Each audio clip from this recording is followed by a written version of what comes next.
Hallo, is fáilte. Han an bhain go fach go Gaelic na Seachdain ach go CBBC ALBA go deach. Díonn se féin cóirseil ó an díos acne is seo le Facal Gaidhlig Gaidhlig. Sul de hacking I deach.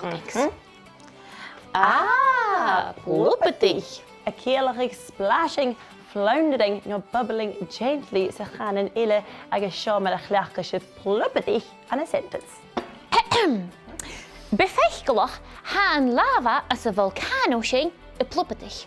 Could idiot if ik fé maggot sentence mar sin? Na bích du an na Pompeii. Catcha? An na Pompeii! Van na caiat CBBC ALBA days wat te bring hing. Volcano is spray an na Pompeii an sa nitach verhiel blian in jaar. Bliana na jaar. Ha cod is míle gele bliana van ocean amtain. Lava an volcano be brot a Plubadaich and a potch broch an kutjach. Lava an volcano. Wat kiels een biaket? Kerst wat fiach mi ddiest. Is teliwm fi y Plubadaich iawn sy'n amr? Sin fatte na siad. Plubadaich. Facal Gàidhlig na Seachdain.